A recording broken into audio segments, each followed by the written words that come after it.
Diariamente ouvimos notícias de intervenções do governo na economia. O governo decide onde gastar os recursos públicos, o governo estipula qual vai ser a meta da inflação utilizada, o governo determina o percentual da taxa de juros básica da economia e por aí vai. É fácil perceber que nossas vidas são constantemente influenciadas pelo governo, seja pelo que é oferecido a nós por meio dos serviços públicos, mesmo que de baixa qualidade, seja pelo que é retirado de nós por meio da tributação. Pois é, por mais que nós nos irritemos com o governo, eles existem.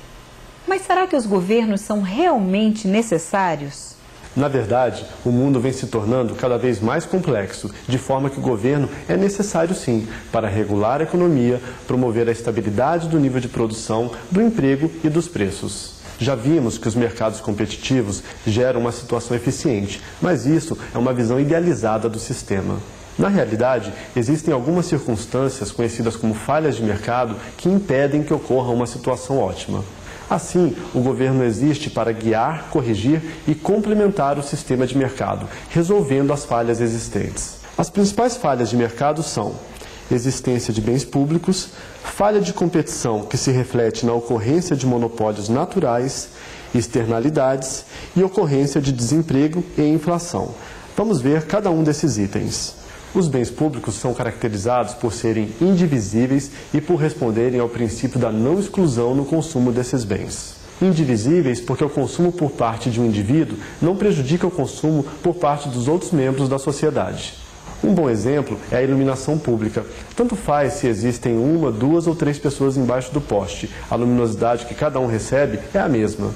Os bens públicos também são não excludentes, porque, em geral, é difícil impedir que um indivíduo utilize esses bens. Novamente, usando o exemplo da iluminação pública, não interessa se alguém pagou pelo poste que está na rua. O fato é que ninguém vai impedir a pessoa de se beneficiar da luminosidade. É justamente o princípio da não exclusão que torna a solução de mercado, em geral, ineficiente para garantir a quantidade adequada de bens públicos. O sistema de mercado só funciona adequadamente quando o princípio de exclusão no consumo pode ser aplicado. Por exemplo, se José comprou um sapato, é porque pagou o preço do sapato, enquanto João, que não pagou por esse bem, é excluído desse consumo. É por esta razão que a responsabilidade pela provisão de bens públicos recai sobre o governo, que financia a produção desses bens por meio da cobrança compulsória de impostos. Outra falha de mercado consiste no problema de ausência de competição, como no caso dos monopólios naturais. Os monopólios naturais são setores cujo processo produtivo se caracteriza por ter retornos crescentes de escala. Quanto maior é a produção, menor é o custo da unidade produzida. Um exemplo disso é o mercado de produção e distribuição de energia elétrica. O capital necessário para o empreendimento é tão alto que pode ser mais vantajoso haver apenas uma empresa produtora do bem em questão. Nesse caso, o governo é fundamental para exercer a regulação dos monopólios naturais, de forma a impedir que o forte poder de mercado se reflita em preços abusivos. O governo também pode responsabilizar-se diretamente pela produção do bem ou serviço referente ao monopólio natural. Outra situação não captada pelo sistema de mercado são as externalidades. Externalidades são os efeitos exercidos pela produção de uma empresa ou o consumo de um indivíduo sobre terceiros, de forma negativa ou positiva. Por exemplo, uma fábrica de cimento exerce um impacto positivo quando gera uma infraestrutura na comunidade onde está instalada, como estradas e vilas. De outro lado, uma externalidade negativa dessa atividade pode ser dada pela fumaça lançada na atmosfera, trazendo prejuízos à saúde das pessoas moradoras na região.